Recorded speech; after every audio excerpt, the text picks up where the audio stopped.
নমস্কার, পূজাঘরের নতুন একটি ভিডিওতে আপনাদের সকলকে স্বাগত। আজকের বিষয় হলো 2025 সালে 1432 বঙ্গাব্দে ঝুলনযাত্রা কবে থেকে শুরু ও কবে সমাপ্ত। পূর্ণাঙ্গ সময়সূচি। ঝুলনযাত্রার সময় রাধাকৃষ্ণের পূজা কিভাবে করবেন, সহজ সরল পূজা পদ্ধতি।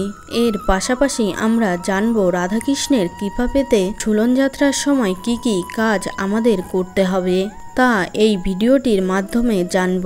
শ্রাবণ মাসে শুক্ল একাদশী তিথি থেকে শ্রাবণ মাসের পূর্ণিমা পর্যন্ত চলে ঝুলন উৎসব। এই সময় রাধাকৃষ্ণের যুগল মূর্তিকে দোলনায় দুলিয়ে এই উৎসবটি পালন করা হয়। এই উৎসবটি শ্রাবণ মাসে পালন করা হয়। জুলাই থেকে আগস্টের সময়কালের মধ্যে পড়ে এই উৎসবটি, যা বৈষ্ণবদের কাছে সবচেয়ে বড় উৎসব, সবচেয়ে জনপ্রিয় ধর্মীয় অনুষ্ঠান। ঝুলন হলো ভারতের বর্ষাকালের রাধাকৃষ্ণের প্রেমলীলার সঙ্গে মিলিত আনন্দ উদযাপন করা। এটি একটি আনন্দ উৎসব। শাস্ত্রমতে ভগবান শ্রীকৃষ্ণ তার ভক্ত ও অভক্ত নির্বিশেষে সকলকে অনুগ্রহ করার জন্য গোলক থেকে ভুলোকে এসে লীলা করে। ভুলক শব্দের অর্থ হল দোলনা। এই সময় ভক্তরা রাধাকৃষ্ণের যুগল মূর্তিকে সুন্দর করে ফুল দিয়ে, ময়ূরের পালক দিয়ে সাজিয়ে তোলেন এবং তাদেরকে দোলনায় বসিয়ে দোলনা টেনে এই উৎসবটি পালন করেন এবং পূজা করে থাকেন। শাস্ত্রমতে শ্রীকৃষ্ণের মোট 12টি যাত্রার কথা উল্লেখ রয়েছে। এই 12টি যাত্রার মধ্যে প্রধান যাত্রাগুলি হল রথযাত্রা, রাসযাত্রা, দোলযাত্রা, স্নানযাত্রা এবং ঝুলন যাত্রা। মনে করা হয় যে বৃন্দাবনে রাধাকৃষ্ণের প্রেমলীলাকে কেন্দ্র করে দ্বাপর যুগে এই ঝুলন উৎসবটি সূচনা করা হয়েছিল। তারপর যুগ যুগ ধরেই এই উৎসবটি পালন করা হয়ে থাকে। ভগবান শ্রীকৃষ্ণের কৃপা করে দাপর যুগে আবির্ভূত হয়েছিলেন। ভুলোকে তিনি নানান লীলা করে গেছেন। বয়ঃসন্ধিতে কিশোর কৃষ্ণ ও রাধারানীর মাধুর্যপূর্ণ প্রেমের পরিপূর্ণ প্রকাশ বৃন্দাবনে স্থাপিত হয়েছিল। তা লীলাস্বরূপ হল এই ঝুলন যাত্রা। ঝুলন যাত্রা উৎসব গোটা ভারতবর্ষ জুড়েই পালন করা হয়। বিশেষ করে ঝুলন যাত্রা উৎসব নবদ্বীপ, মায়াপুর, মথুরা, বৃন্দাবন গোটা দেশে বিভিন্ন স্থানে এই ঝুলন যাত্রা পালিত হয়। প্রাচীন এই উৎসবের সঙ্গে মিশে আছে বহু সামাজিক ও পৌরাণিক তাৎপর্য। শুধু মন্দিরেই নয়, বহু বাড়িতে পালন করা হয় এই ঝুলন উৎসব। ঝুলন উৎসব চলাকালীন দোলনার ওপর দেবদেবীকে বসিয়ে নানান রকম মাটির পুতুল, গাছপালা দিয়ে সুন্দর করে সাজানো হয় ঝুলন। ঝুলন যাত্রার সময় রাধাকৃষ্ণের যুগল মূর্তিকে দোলনায় স্থাপন করে পূর্ব থেকে পশ্চিম দিকে দোল দেওয়া হয়ে থাকে। ঝুলন যাত্রার ক্ষেত্রে শ্রীকৃষ্ণ হল প্রকৃতি আর রাধারানী হলেন তার পরম ভক্ত স্বরূপী। সূর্য হল পৃথিবীর সমস্ত শক্তির উৎস। সূর্য উদয় হয় পূর্ব দিক থেকে আর অস্ত যায় পশ্চিমে। সূর্যের এই উদয় অস্ত্রের দিককে স্মরণ করে ঝুলন যাত্রার সময় রাধাকৃষ্ণকে দোল দেওয়া হয়ে থাকে পূর্ব থেকে পশ্চিমে। এক কথায় বলা গেলে রাধাকৃষ্ণের প্রেমলীলার এই 5 দিন ব্যাপী এই অনুষ্ঠান ঝুলন যাত্রা নামে পরিচিত।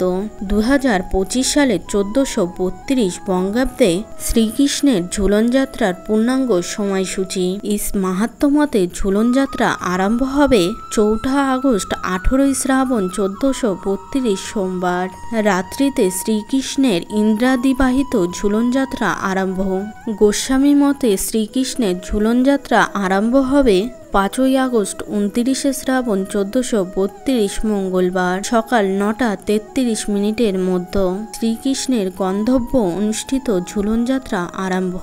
শ্রীকৃষ্ণের ঝুলন যাত্রা সমাপ্ত হবে মাহাত্ম্য মতে 8 আগস্ট 22 শ্রাবণ 1432 শুক্রবার রাত্রিতে। শ্রীকৃষ্ণের ইন্দ্রাদিবাহিত ঝুলন যাত্রা সমাপ্ত। গোস্বামী মতে ঝুলন যাত্রা সমাপ্ত হবে 9 আগস্ট 23 শ্রাবণ 1432 শনিবার সকাল 9:33 মধ্যে। শ্রীকৃষ্ণের গন্ধব্য অনুষ্ঠিত ঝুলন যাত্রা সমাপ্ত। ঝুলন যাত্রার এই 5 দিন অত্যন্ত পবিত্র বলে মনে করা হয়। সকল কৃষ্ণ ভক্তদের জন্য এই সময়ের বিশেষ মাহাত্ম্য রয়েছে। এই 5 দিন যে কোনো কাজ শুভ বলে মনে করা হয়।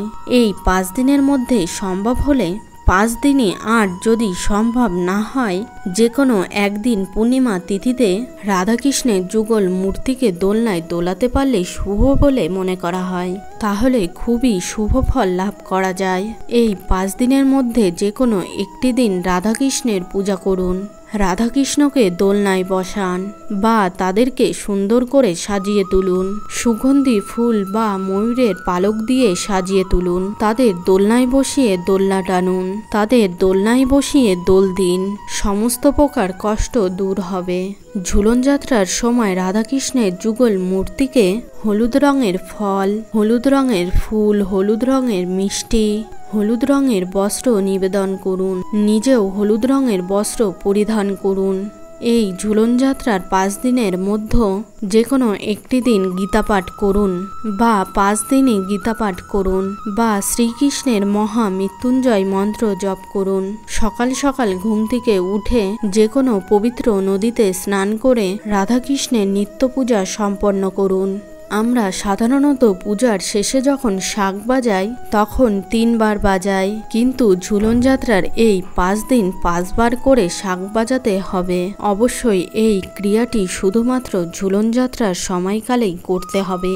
ঝুলন যাত্রার দিনগুলিতে বাড়িতে একটি ঘিয়ের প্রদীপ অবশ্যই জ্বালান। সন্ধ্যার সময় একটি পুজোর ঘরে জ্বালাবেন ও আরেকটি তুলসী তলায় জ্বালাবেন। ঝুলন যাত্রার সময় কোনো ভিখারি যদি আপনার বাড়িতে আসে তাকে কখনোই খালি হাতে ফিরিয়ে দেবেন না। আপনার সাধ্য ও সামর্থ্য মতো দান ধ্যান করবেন। সন্ধ্যাবেলায় কোনো কিছু দান করবেন না এই ঝুলন যাত্রা চলাকালীন। আজকের মতো ভিডিওটি এই পর্যন্তই। নমস্কার, ধন্যবাদ। ঈশ্বর আপনার মঙ্গল করুক।